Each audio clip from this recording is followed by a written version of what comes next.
Hey everybody, welcome back to another Diecast review. Today we are taking a look at Noah Gragson's 2022 Kansas race win.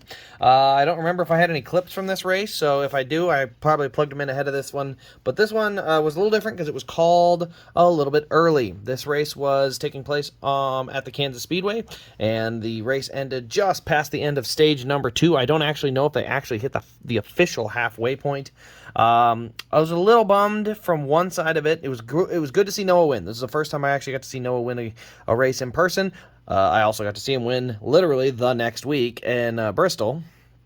But I was a little bummed because Brett Moffitt at the time was really running well in the 07 car. He had actually just had some tires, pitted for tires, and was moving back towards the front. He had driven from 20th to 10th in about 3 laps before that caution comes out. Give it another 10, 15 laps, he probably is in the top 5, and I just wish I could have seen what that car was capable of. It ran very, very well, and yeah, I mean, then they decided to partner up this year with the in the 25.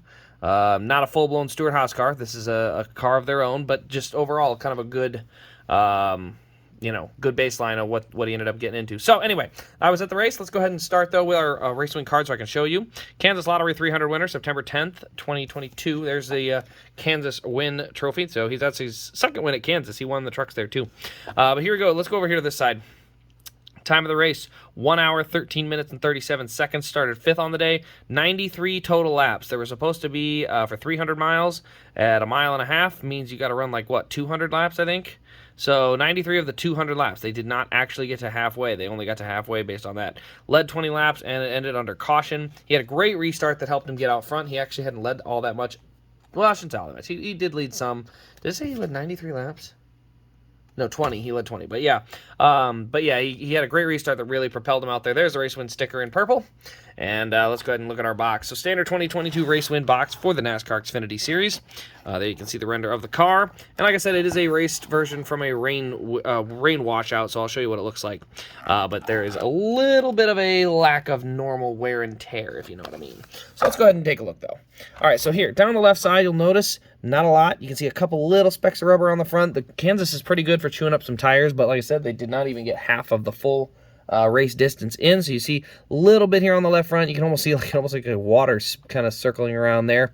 We got our number 9. You can see Bass Pro Shops down there on the spot where the jack post is, and then the black skirt. Noah Gragson, we get the NG over there, and then you can see the 4 race win stickers. This, I believe, was his 5th win of the year. Yeah, this was his 5th win of the year. There you can see we got Exalta, the American flag. We've got Bass Pro Shops. We've got a yellow ribbon there. I'm not sure if I can read it. I think it's childhood cancer. We got Black Rifle Coffee. You can see we got True Timber. A little bit of stuff around the right rear, or left rear, but I don't know that he did all that much for a burnout, if I can remember at all. We do have our number 9 up there on the roof. We also got Gragson and Xfinity here on the windshield banner. Moving around to the back side of the car, you can see we've got True Timber Camo. We got our number 9. DIN number on this one is 207, along with Gragson on the rear window. Like I said, it is a rained out car, so there's not a lot of detail to it. Let's go to the right side. You can see everything looks pretty darn pristine. I mean, heck, there's not even that much here on the tailpipes for exhaust burn off where it's all browned up. It's pretty uniform there. You can see the little wire here on that right side window. Couple tiny specks, but really not much. Get to the right front, you can see a couple of specks here from some rubber buildup. Get to the nose, you can see the tape on the grill and kind of that V formation. That was something they were running a little bit in 2021 as well, and must be for aero purposes, I would assume. We got Bass Pro Shops 50th anniversary there on the hood. We got Johnny Morris's signature up there. A nice big Bass Pro Shops logo. So, honestly, this Noah car was one of the best paint schemes in Xfinity, I think, as far as it was a very iconic look. I always thought it looked good. There you can see the engine detail, or lack thereof.